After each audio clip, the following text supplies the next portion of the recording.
नमस्कार दोस्तों, Vikram inspire channel में आपका हार्दिक स्वागत है। महाभारत के तो मुख्य नायक ही श्री कृष्ण और अर्जुन हैं। अर्जुन की शूरवीरता, धर्मनिष्ठा, उदारता, भगवत भक्ति तथा उन पर भगवान मधुसूदन की कृपा का महाभारत में विस्तार से वर्णन है। दूसरे पुराणों में भी अर्जुन का चरित्र है। अर्जुन भगवान के नित्य पार्षद है, नारायण के नित्य संगी नर है। धर्मराज युधिष्ठिर जब परम धाम गए तब वहाँ अर्जुन को डोट उन्होंने भगवान के पार्षदों में देखा। दुर्योधन तक ने कहा, अर्जुन श्री कृष्ण की आत्मा है और श्री कृष्ण अर्जुन की आत्मा है। श्री कृष्ण के बिना अर्जुन जीवित नहीं रहना चाहते और अर्जुन के लिए श्री कृष्ण अपना दिव्यलोक भी त्याग सकते हैं। भगवान स्वयं अर्जुन को अपना प्रिय सखा कहते हैं और अर्जुन श्री कृष्णा को अपना परम इष्ट कहते रहे हैं और उन्होंने अपना श्री कृष्णा का प्रेम बने रहने तथा बढ़ने के लिए अग्नि देव से वरदान तक चाहा था।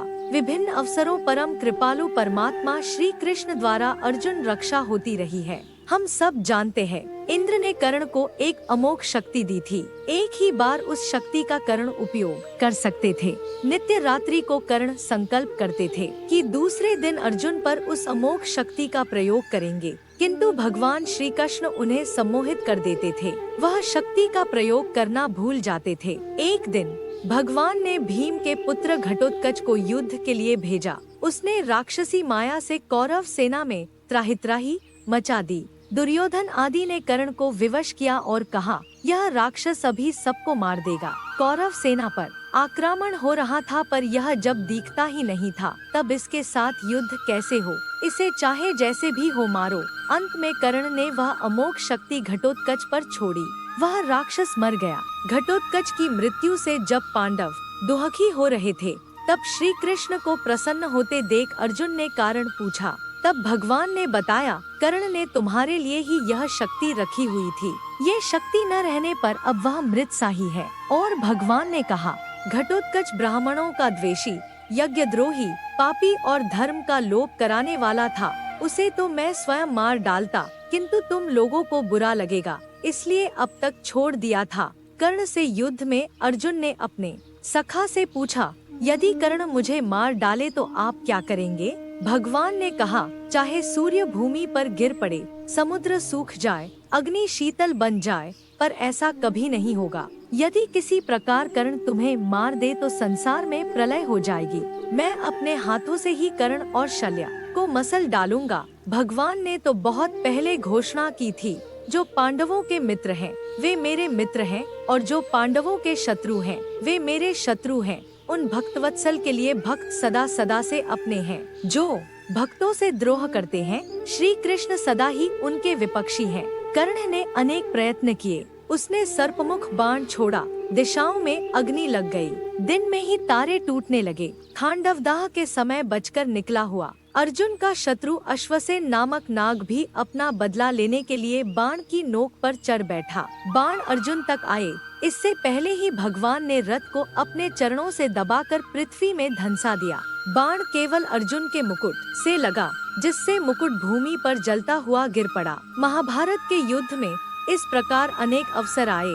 अनेक बार अर्जुन की बुद्धि तथा शक्ति कुंठित हुई, किंतु धर्मात्मा धैर्यशाली अर्जुन ने कभी धर्म नहीं छोड़ा। उसके पास एक ही बाण से प्रलय कर देने वाला पाशुपतास्त्र था, परंतु प्राण संकट में होने पर भी उसको काम में लेने की इच्छा नहीं की। इसी प्रकार श्री कृष्ण के चरणों में उसका विश्वास एक पल को भी शिथिल नहीं हुआ। इसी प्रेम और विश्वास ने भगवान को बांध दिया। भगवान उनका रथ हाँकते, घोड़े धोते और उनके प्रताप से ही पांडव महाभारत युद्ध में विजय हुए। विजय हो जाने पर अंतिम दिन छावनी पर आकर भगवान ने अर्जुन को रथ से पहले उतरने को कहा। आज यह नई बात थी, पर अर्जुन ने आज्ञा पालन किया। अर्जुन के उतरने पर जैसे ही भगवान उतरे कि रथ की ध्वजा पर बैठा दिव्य वानर भी अदृश्य हो गया और वह रथ घोड़ों के साथ तत्काल भस्म हो गया। भगवान ने बताया, दिव्यास्त्रों के प्रभाव से यह रथ भस्म तो कभी का हो चुका था। अपनी शक्ति से मैं इसे अब तक बचाए हुए था।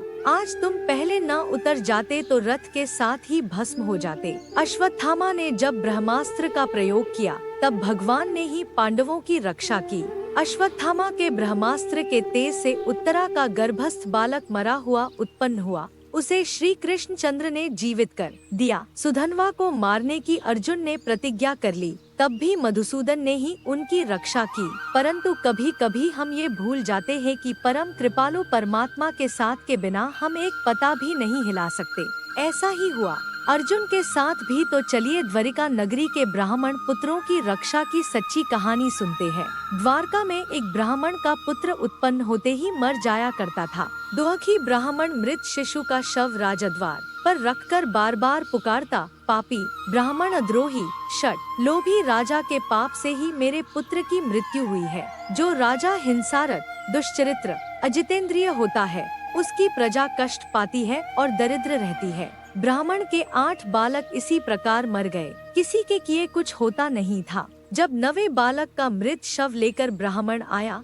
तब अर्जुन राजभवन में ही थे। वे श्री कृष्ण के साथ द्वारका आए हुए थे। उन्होंने ब्राह्मण की करुण पुकार सुनी तो पास आकर कारण पूछा और आश्वासन दिया। उन्होंने कहा कि मैं आपकी रक्षा करूंगा। ब्राह्मण ने अविश्वास प्रकट किया तो अर्जुन ने प्रतिज्ञा की, यदि आपके बालक को न बचा सकूं तो मैं अग्नि में प्रवेश करके शरीर त्याग दूंगा। 10वें बालक के उत्पन्न होने के समय ब्राह्मण ने समाचार दिया। उसके घर आकर अर्जुन ने सूतिकागार को ऊपर नीचे चारों ओर बाणों से इस प्रकार ढक दिया कि उसमें से चींटी भी न जा सके। परंतु इस बार बड़ी विचित्र बात हुई। बालक उत्पन्न हुआ, रोया और फिर सशरीर अदृश्य हो गया। ब्राह्मण अर्जुन को धिक्कारने लगा। वे महारथी कुछ बोले नहीं, उनमें अब भी अहंकार था। भगवान से भी उन्होंने कुछ नहीं कहा। योग विद्या का आश्रय लेकर वे यमपुरी गए। वहाँ ब्राह्मण पुत्र न मिला तो इंद्र, अग्नि, निरृति, चंद्र, वायु,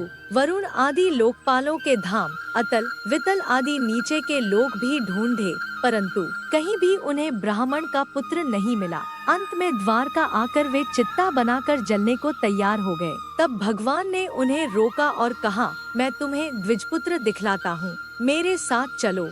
भगवान को तो अर्जुन में जो अपनी शक्ति का गर्व था उसे दूर करना था, वह दूर हो चुका था। अपने दिव्य रथ में अर्जुन को बिठाकर भगवान ने 7 द्वीप, सभी पर्वत और 7 समुद्र पार किए। लोकालोक पर्वत को पार करके अंधकारमय प्रदेश में अपने चक्र के तेज से मार्ग बनाकर अनंत जल के समुद्र में पहुँचे। अर्जुन ने वहाँ की दिव्य ज्योति देखने में असमर्थ होकर नेत्र बंद कर लिए। इस प्रकार भगवान श्री कृष्ण अर्जुन को लेकर भगवान शेषशायी के समीप पहुँचे। अर्जुन ने वहाँ भगवान अनंत शेष जी की शैया पर सोए नारायण के दर्शन किए। उन भूमा पुरुष ने दोनों का सत्कार करके उन्हें ब्राह्मण के बालक देते हुए कहा, तुम लोगों को देखने के लिए ही मैंने ये बालक यहाँ मंगाए थे। तुम नारायण और नर हो, मेरे ही स्वरूप हो। पृथ्वी पर तुम्हारा कार्य पूरा हो गया है, अब शीघ्र यहाँ आ जाओ। वहाँ से आज्ञा लेकर दोनों लौट आए। अर्जुन ने ब्राह्मण को बालक देकर अपनी प्रतिज्ञा पूरी की। तो दोस्तों, आपको यह कहानी अच्छी लगी हो तो लाइक करके चैनल को सब्सक्राइब करे के कमेंट में जय श्री कृष्णा लिखिए।